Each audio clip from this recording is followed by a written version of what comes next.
हाँ, क्यों बाबूजी परिवार को खराब कर रहे हो? 14 साल तो हो गया।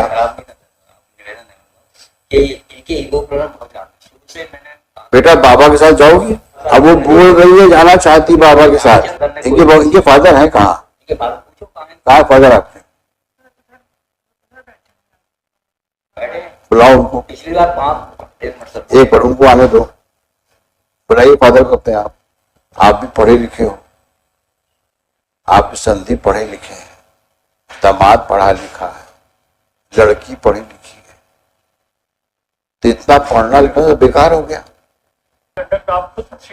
मैंने आपसे रिक्वेस्ट किया था पिछली बार। रिक्वेस्ट है कि सर मैं अगर आप ऐसे कहेंगे तो फिल करके मर जाऊंगा शायद। आप एक बार में मुझे नहीं, मैं कुछ कह दूंगा आपको, ये आपका, हम तो केवल आपको रिक्वेस्ट कर सकते हैं कि कम से कम एक परिवार को टूटने से बचा सके हम लोग। मैं इतना बोल चुका हूँ, 14-15 साल से जुडिशियल प्रोसेस में नहीं गिरा हुआ हूँ, और अगर इनको रहना होता तो कोर्ट कभी रखवा नहीं सकता किसी को। अगर पर्सनली खुद इनका रहने का मन होता तो मैं गुजरात रहा, मैं दिल्ली रहा, ग्वालियर भी रहा, कभी शिमला रहा, हर जगह इन्होंने आरटीआई लगाई, कोशिश कभी करी नहीं रहने की, एक बार भी नहीं करी। आज की डेट में भी देखिए सेक्शन 31 लगाया वसूली का, घर के घर में पैसा लेने के लिए वो लगाया। किसी केस में देखिए ऐसा है, के लिए भी लगाया, 24 लाख के अराउंड में दे चुका हूँ। देखो होता क्या, कमी नहीं होती। होता क्या है कि सारी प्रॉब्लम्स माइंडसेट की होती है। अब आप दोनों के बीच कोई झगड़ा हुआ, समझदारी इसमें है कि दोनों आपस में बैठ करके सुलझा लो। सुनना ही पूरा समझो बात। शुरुआत कहां से होती है? झगड़ा हुआ,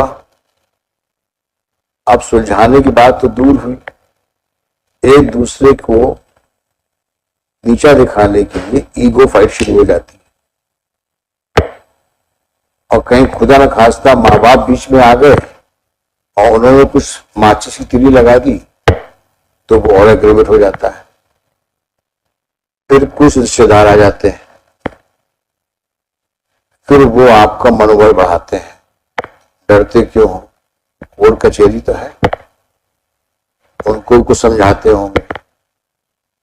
अब आपका दिमाग टोटल कंफ्यूज है दोनों का। अब झगड़ा तो दूर हो गया, अब पूरा आपको जो डायरेक्शन मिल रहा है वो लड़ने का मिल रहा है। ऐसे ही होता ही है, और उसके बावजूद मुकदमे होते क्या है? अगर समझदारी से काम ले आदमी तो मुकदमे होने की गुंजाइश ही नहीं होती। अब आप इसी प्रॉब्लम है, आप कहोगे साहब ये तैयार नहीं थे, ये कहेंगे ये तैयार नहीं थे। ये कहा जाता है there are no facts, it's all interpretations. क्यों कहा जाता है? क्योंकि आपके हिसाब से जो सही है उसको आप सही मानते हो, इनके हिसाब से जो सही उसको ये सही मानती है। तो जब ऐसी सिचुएशन होती है तो सही क्या है ये जानना बड़ा मुश्किल हो जाता है। जब म्यूचुअल रिजोल्यूशन एफर्ट्स बनते हैं फॉर रिकंसिलिएशन, इसीलिए हम लोग मेडिटेशन बैठाते हैं। आप सुनिए मेरी बात को, आप लगता है ज्यादा तैयार होके आए हैं, बात आप तय करके आए हो कि और नहीं सुनना है हमको। आप इतने एक्साइटेड क्यों हो रहे हो? मैं तो समझ गया आपकी बात को। आप उन्होंने बहुत हरास किया, 12 मुकदमे लगा दिए, आप जीवन शीर्ण हो गए हैं, जीवन व्यर्थ हो गया है आपका। आप पता नहीं शायद अगर ये कहने वाले हो साहब आप मैं तो मोक्ष लेने वाला हूं, मुझे जीवन नहीं जीना है, शायद कहने वाले हो अब आप। यानी मेरे को समझ में ये नहीं आता कि इतनी ज्यादा हॉस्टिलिटी करके आखिर तुम रहोगे कहां? अगर आज तुम इनसे अलग भी हो जाते हो करोगे क्या? तुम कितने साल के हो गए हो? 45। उसी के आसपास मैडम भी हुई। आज तुम लोग जिंदगी के उस मुकाम पे खड़े हो जहां आगे चलना कितना मुश्किल हो अकेले। और सोचो ये बच्ची जब बड़ी होगी तो तुम लोगों के बारे में इसके क्या ख्यालात होंगे और शादी के बारे में क्या सोचेगी ये। उसके दिमाग में जो आज एक पॉल्यूशन आ गया है कि मैरिज की ये हसर होते हैं, उस बच्ची की जिंदगी आगे किस प्रकार से जाएगी ये समय ही बताएगा। और उसके लिए आप दोनों जिम्मेदार हैं। आप भी कम नहीं है और आप भी कम नहीं है, आप दोनों जिम्मेदार हैं। जब ऐसा ही था तो क्यों शादी की थी, क्यों बच्चा पैदा किया था? क्या आप दोनों की रिस्पॉन्सिबिलिटी नहीं है उस बच्चे के लिए? अब जीवन किसके लिए जियोगे तुम? सरवाइव करने के लिए, सिर्फ उस बच्ची की देखभाल करने के लिए। She is like a flower in a garden. आप दोनों को उसकी परवरिश करना है। वो प्लांट्स जब आगे बढ़ेगा तो आपको सेटिस्फेक्शन मिलेगा। आज मेरा बच्चा यहां पहुंच गया, मेरी बच्ची यहां पहुंच गई, उस सेटिस्फेक्शन के बारे में सोचो कि कितना सुकून मिलेगा तुमको, दोनों को, मतलब आपको भी। ये सोचना चाहिए। She is like a small plant in your garden. She will blossom, she will grow, and she will remember both of you कि हमारे माँ बाप ने कितना किया हमारे लिए। ऐसी जिंदगी चलेगी, उस बच्ची के दिमाग में क्या आगे आएगा, क्या सोचेगी वो आप लोग के बारे में।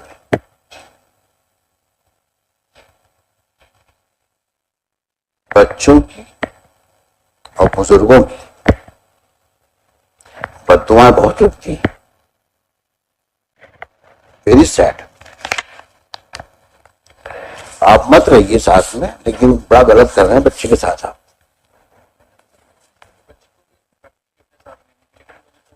हाँ, आप इतने सेल्फिश हैं, बच्ची मिल जाए वो बाहर में जाए। नहीं सर, ऐसा नहीं है, कुछ ऐसा नहीं है। ऐसा सोचना मैंने आपसे कहा आप कोशिश करो। ऐसा होता तो इनकी तरफ से अगर एक प्रयास भी किया गया होता तो एक चीज तो यहाँ पे पहुंचती नहीं सर। जब मैं कितनी बातें बोल दी आपको, अभी भी आपकी समझ में नहीं आ रही है, then you live in hell wherever you want to go. You will not hear such cases. ठीक है मैडम, जब भी तैयार नहीं है तो let him suffer as he wants to, as he is destined to suffer. अपने सफर करते हैं, कुछ नहीं मिल सकता कहीं से, ईश्वर को कुछ नहीं देगा। बच्चों का ख्याल नहीं है तो मेरे किसका ख्याल होगा? I doubt you are a normal human being. Mr. Sharma, we are adjourning the matter. He is determined not to keep her. And I congratulate both of you, lawyers. Keep on fighting. आप भी लड़ो, आप भी लड़ो। और देखो कहां तक जाता है मसला। सॉरी मैडम, आपका पर्सुएशन काम नहीं आ रहा है। आपने किससे बात करी? आपने किससे बात करी आप बताएं? आपने अपने फादर इन लॉ से बात करी, मदर इन लॉ से बात करी हैं? फादर इन लॉ से बात हुई थी। हाँ, तो ये सब बात हुई थी। आपने कहा बहुत जी माना चाहते हैं। क्या बोले वो? मैंने ये कहा कि आपने खाना खा लिया। You shut up.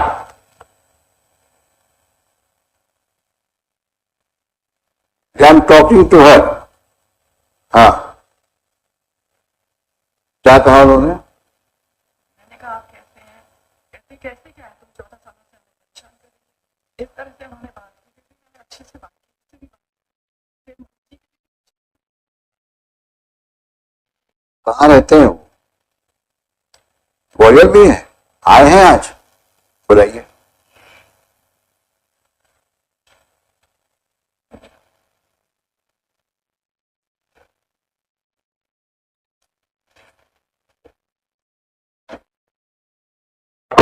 क्यों बाबूजी परिवार को खराब कर रहे हो? 14 साल तो हो गया। इनके ईगो प्रॉब्लम बहुत ज्यादा शुरू से मैंने कभी हमने शादी मैनेजमेंट करी ये मेरे तो करी इनके फादर ने आज तक प्रयास नहीं किया ब्रदर ने इनके फादर हैं कहाँ? इनके फादर पूछो कहाँ कहाँ फादर आपके? बैठे बुलाओ उनको। पिछली बार 1 मिनट एक पर उनको आने दो। बुलाइए फादर को अपने आप। कहाँ बैठे हुए हैं?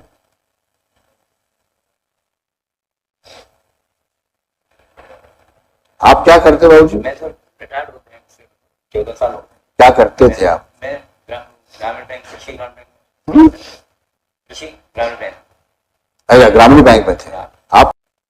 हम आपकी दुख और पीड़ा को समझते हैं। सर मैं 5 साल पहले 6 साल पहले इसी कोर्ट में जज साहब ने आदेश किया था कि आप लोग जाके फादर से आप लोग जाके बात करिए। तो मैंने सब ठीक है तैयार हम सब तैयार ले जाने की रखने में तैयार, लेकिन आप गारंटी लीजिए कि ये हाइपर इतनी हो जाती है मेरे को मारा इनके फादर के सामने भाई गिलास पानी फेंकते देखिए आप मेरे को बोल दीजिए तो कैसा नहीं करते? ऐसे बात करोगे? आप बोलने उनको बोलने दीजिए ना आप। मेरे को पानी फेंकने फादर के सामने और मेरे को एकदम काला जिनको पकड़ लिया। मैंने देखी इनके फादर बोला मैंने देखी क्या क्या समझिए मेरी एक भी लड़की है 22 साल हो गए कोटा राजस्थान में रहती है उस पर 498 केस लगाया यहाँ से हाईकोर्ट से कोई हुआ उसको खारिज किया जी ने झूठे केस लगाए 498 लगाए वो सब खारिज हो गए। आपकी वाइफ कहाँ है? मेरी वाइफ स्वस्थ है? नहीं स्वस्थ बीमार रहते हैं। अभी घर में उनकी देखभाल कौन करता है? मैंने फोन लगाया पूछा पापा जी क्या है? हाँ मैं ठीक हूँ बस इतना ही बोला क्या है और फिर बच्चे लगा दिए दादाजी क्या मैं ठीक ना मैंने सॉरी बोला माफी मांगे कुछ भी नथिंग एट ऑल।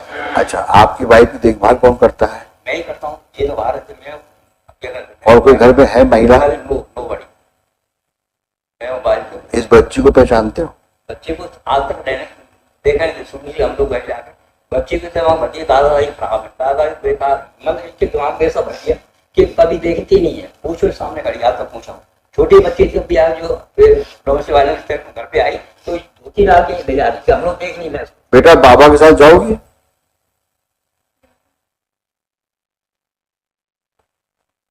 ये भी तो आपकी जान का टुकड़ा है। हम तो सर पहले को केस लगा ले जाने के बच्चे को बच्ची ने इच्छा अब वो बोल रही है जाना चाहती बाबा के साथ तैयार थी लेकिन इनकी एटीट्यूड ऐसा है ना देखिए इनके फादर का किसी कोई नहीं है 22 साल 14-15 साल मेरे को काम से मैं सिक्योरिटी क्लियर केस हो गया। अच्छा ये बताओ 8 साल मैंने ऐसे जूते घिसे। अच्छा ये बताओ आज कोर्ट में वकील से मिल के आए थे क्या? नहीं मैं किसी से मिलकर नहीं आया मैं तो अभी आया तो मैं आपकी बात कितनी बार रिपीट करोगे आप? मैं समझ गया आपकी बात। पिछली बार भी ये सब बातें हुई थी। मैं आपके पीड़ा को नहीं बुला सकता। मैं भी इतना सुनने के बाद मुझे भी गुस्सा आता है कभी कभी किसी महिला के द्वारा का प्रॉब्लम क्यों क्रिएट किया गया आपके लिए और वही बहू के रूप में जो आपके यहाँ रह रही है उसका हम लोग को पूरा अंदाजा है। सवाल इस चीज का है सिर्फ कि आज इस परिस्थितियों में जब ये एक बच्ची है दोनों अधेड़ उम्र के हो गए 45-40 के होंगे से दोनों। इनको अगर साथ रहने का मौका दे दिया जाए एक ज्यादा नहीं हम कहते हैं इस मुकदमों को हम रखेंगे अपने पास में और 1 महीना एक बार साथ रह के देख अगर परिवार बस जाता है तो कितनी अच्छी बात है। और कहीं गड़बड़ करी इन्होंने ये मेरा वादा है आप मैं दोबारा गाड़ी लेकर कुछ करेगा हम लोग जाके अभी सामने हमारे घर में आते हैं राजीव शर्मा रहते हैं सामने गई तो चल रहा मेरे मार अरे हम लोग बैठे हैं ना यहाँ पे बैठे हैं लेकिन और अभी हम लोग ये फादर बैठे इनने आज तक गारंटी ली कभी चर्चा की वो फैमिली कोर्ट में आ जाते पैसे देने के लिए बाबूजी आप कहाँ रहते हैं? आ जाते हैं और बात नहीं करती कभी ज्यादा बोलते हो तुम।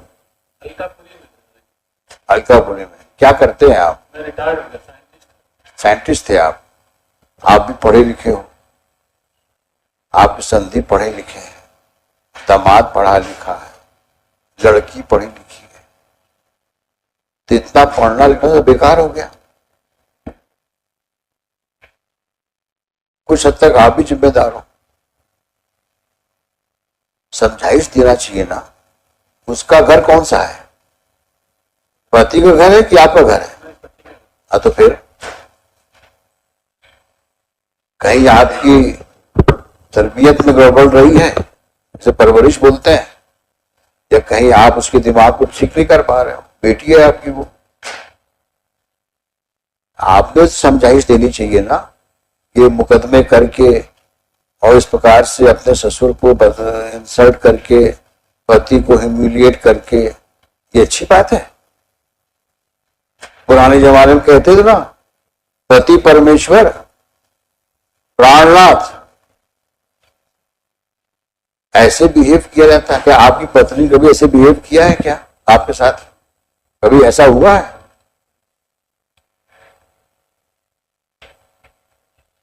अगर आपके साथ ऐसा होता तो कैसा लगता आपको?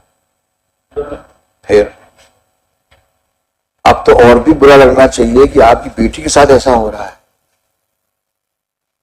कितने दुर्भाग्य की बात है कि आप पढ़े लिखे साइंटिस्ट फादर हो और आप उसको समझाइश नहीं दे पाए, उल्टे मुकदमे करवा रहे हो उससे। आप भी अपनी जिंदगी की शाम में चल रहे हो। कितने लड़के हैं आपके? तीनों बेटे शादीशुदा होंगे। क्या हालात होंगे इनके आपके ना रहने पर? फिर तो समझाइश क्या देनी चाहिए आपको? बेटा अपने घर पे जाओ, बोलिए, है कि नहीं? जब मैं लेके गया, मैं क्या बोल रहा हूं आपसे, दोनों तरफ प्रॉब्लम्स हैं और वो प्रॉब्लम्स पिछले समय की है। आगे देखो, आप दोनों बैठो, मत उनको साथ रहने दो अभी, लेकिन आप दोनों बैठो, आप दोनों समझी लोग बैठो। भाव जी आप, हाँ, बैठे हम लोग, तो हमने कहा ये, मैंने कहा आप गाड़ी, मैं तुमसे क्या बोल रहा हूं, अभी ठीक है, इन दोनों को मत साथ रहने दो, पहले आप दोनों बैठो, बातें करो पहले आप, ठीक है? आप जाएंगे इनके घर, आप इनके घर जाइए और इनसे बातचीत करिए और आप भी साथ में रहिएगा। अपने बाबूजी के साथ आप बैठिएगा और वो भी आएंगे, पूरी बात करिए, समझिए सिचुएशंस को और क्या चाहते हो। जितना दुख दर्द है सब एक दूसरे को बता दो, हल्के हो जाओ।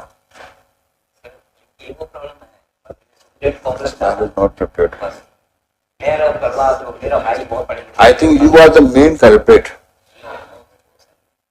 You do not want them to live together. मैं कितनी बार बोल चुका हूं, मैं यहाँ पे मुकदमा डिसाइड नहीं कर रहा हूं। जिस दिन मुकदमा डिसाइड करने की बात आएगी तो मुझे 5 मिनट से ऊपर नहीं लगेगा। मुकदमों को मैं बहुत देर तक सुनने का जरूरत नहीं पड़ती मुझे। 10 मिनट इनको सुनूंगा, 10 मिनट इनको सुनूंगा और फैसला बोर्ड पे लिखा दूंगा। मुकदमे की मैं बात ही नहीं कर रहा हूं आपसे। जो मैं कह रहा हूं उसको समझो, करके देखो, तो एक बार कोशिश तो करो। कोर्ट कह रही है 15 मिनट दे दिया हमने आप दोनों को। हमारे जितने वकील पीछे बैठे हुए उनके मुकदमे नहीं सुन रहा हूं मैं, क्योंकि हम चाहते हैं परिवार एक हो जाए, बट उसके लिए जरूरी है पहले बातचीत हो। तो बातचीत का दौर शुरू होना चाहिए आप दोनों सभी लोगों। आप जाइए बाबूजी के घर और आप मिल के आइए, हम पेशी लगाते हैं, उस तारीख में हम आप दोनों को बुलाएंगे, फिर सोचते क्या है आगे करना। समझ में आया? चलिए लिखिए, Shri Prashant Sharma, counsel for the appellant along with appellant. क्या नाम है आपका? Jyoti Gautam, counsel respondent along with respondent. बच्चे आप ऐश्वर्या नाम है ना? थोड़ा पापा से भी मिलो, चलो शेक हैंड करो।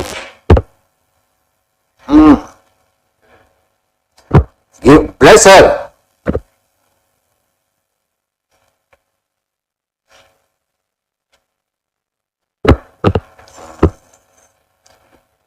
the MS Aishwarya,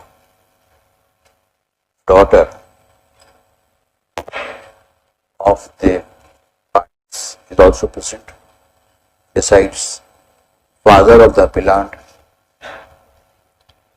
and father respondent. Stop. During the course of the arguments, during the course of prolonged hearing, during the course of the long hearing, it appears to the court that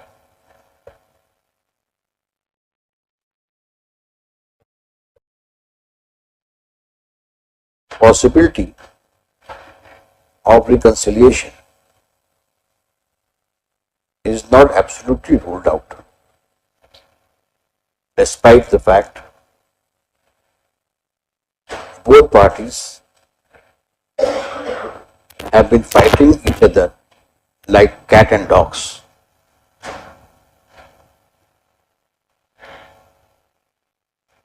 Two elderly persons are before us,